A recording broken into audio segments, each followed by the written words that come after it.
ती व्यक्ती जिने ठोक्यांची लय जिवंत ठेवली. गुरु सांग्युसांग पोंगनेर, पद्मश्री 2026.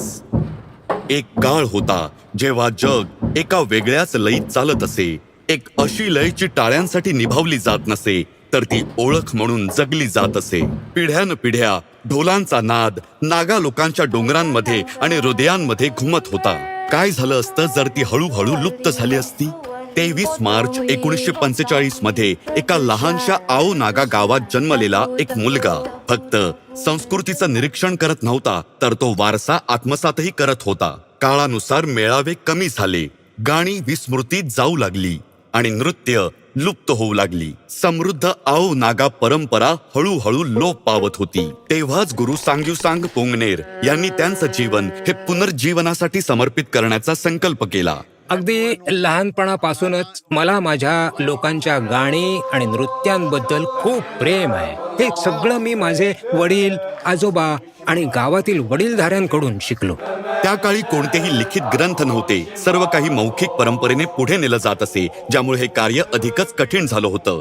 जेव्हा नव्या विचारांनी जुन्या परंपरांची जागा घ्यायला सुरुवात केली, तेव्हा त्यांना एका कठीण संघर्षाला सामोरं जावं लागलं. त्यांनी आपली स्थिर नोकरी सोडली, कोणतीही आर्थिक मदत न घेता आणि गावोगावी फिरून कार्यक्रम सादर करू लागले, ज्यामुळे समाजाकडून त्यांची अनेकदा थट्टा केली गेली. पण आओ नागांच्या आत्म्याप्रमाणे त्यांनी हार मानली नाही. हे कधीच पैशासाठी केलं नव्हतं. त्यांचा उद्देश होता आओ नागा संस्कृती पुढच्या पिढीपर्यंत पोहोचवणं, कितीही किंमत मोजावी लागली तरी.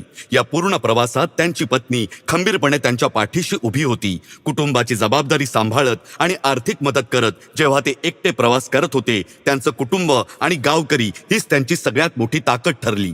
6 दशकांच्या कठोर तपश्चर्येने अद्भुत फळं दिली आहेत. कला दीक्षा आणि नागा वादीर वेलफेअर कल्चर क्लब सारख्या कार्यक्रमांतून त्यांनी हजारो लोकांना मार्गदर्शन आणि प्रशिक्षण दिलं आहे. आज ते आओ नागा लोक परंपरेतील सर्वात ज्येष्ठ गुरु आहेत. त्यांच्या मौल्यवान लोकरचना स्थानिक, राष्ट्रीय आणि आंतरराष्ट्रीय मंचावर सादर केल्या जातात. पण आज वयाच्या 81व्या वर्षीही त्यांचं काम पूर्ण झालेलं नाही. माझं दार नेहमीच त्या प्रत्येक तरुणासाठी खुलं आहे ज्याला शिकण्याची इच्छा आहे. त्यांचं साधं घर त्या सर्वांसाठी लहान पडतं जे शिकायला येतात.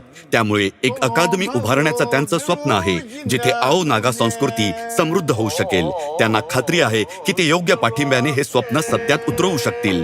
काही परंपरा पुस्तकांमध्ये लिहिल्या जातात आणि काही लयीतून जिवंत राहतात. जोपर्यंत हे ढोल निनादत राहतील, तोपर्यंत नागा संस्कृती आणि एका माणसाची शिकवण चिरंजीव राहील.